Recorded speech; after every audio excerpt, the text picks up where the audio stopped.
Après le rapport du groupe de suivi sur le ZAN, cette proposition de loi nous a permis la semaine dernière d'ajouter, d'ajuster pour faciliter davantage encore la mise en œuvre des objectifs de réduction de l'artificialisation des sols. Le débat que nous avons eu a permis d'avancer pour donner davantage de lisibilité aux élus locaux et pour nous projeter ensemble dans des aspects plus pratiques de l'aménagement du territoire d'aujourd'hui et de demain.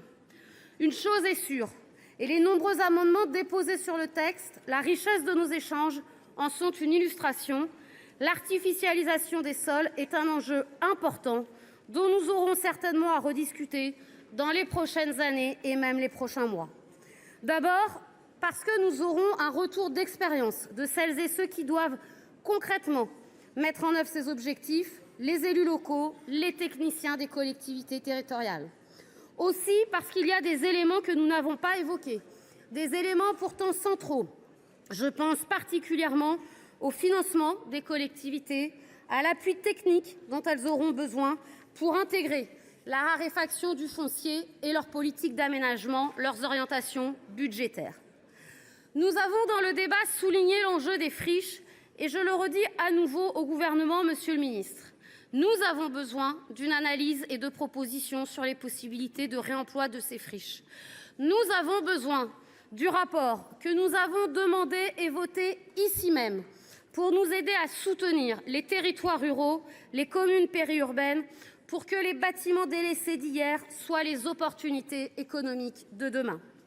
C'est le sens de l'amendement que j'ai porté ici sur la proposition de loi Trace que le Sénat a adoptée pour augmenter l'enveloppe d'artificialisation disponible lorsqu'une friche industrielle ou agricole est requalifiée. Il y aura aussi la question de la concurrence entre les usages et un besoin de prioriser. C'est ce que nous avons défendu et pu faire adopter également pour que les plateformes de recyclage indispensables pour lutter contre le gaspillage des ressources et pour la transition écologique puissent être accueillies sans pénaliser les communes qui en prennent la responsabilité.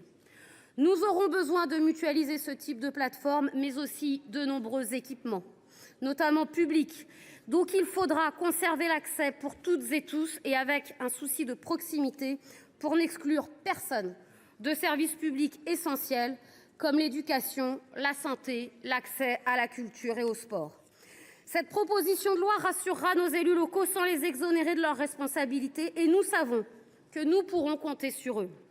La réduction de l'artificialisation n'est pas une affaire à prendre légèrement. Cela justifie bien le temps que nous accordons à ce sujet. Oui, nous devons conserver des espaces agricoles et même les étendre pour faire face à la concurrence étrangère et pour être en capacité de nourrir tous nos concitoyens et ainsi soutenir le droit à l'alimentation.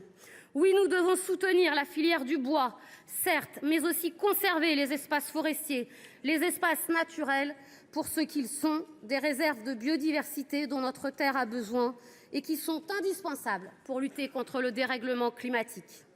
Notre rôle est de veiller à un équilibre sur le territoire. Et si nous pouvons rapprocher les consommateurs des producteurs agricoles en permettant à des territoires ruraux d'accueillir des logements et un développement qui encourage des familles à y vivre, nous devons également désimperméabiliser les villes, densifier pour libérer de l'espace au sol, rafraîchir l'espace public pour finalement améliorer la qualité de l'air et la qualité de vie des habitantes et habitants des agglomérations.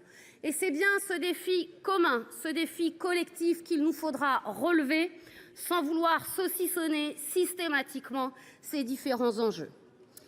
Les objectifs de réduction d'artificialisation, y compris en confiant aux collectivités la responsabilité de déterminer des objectifs intermédiaires, est un de ces enjeux.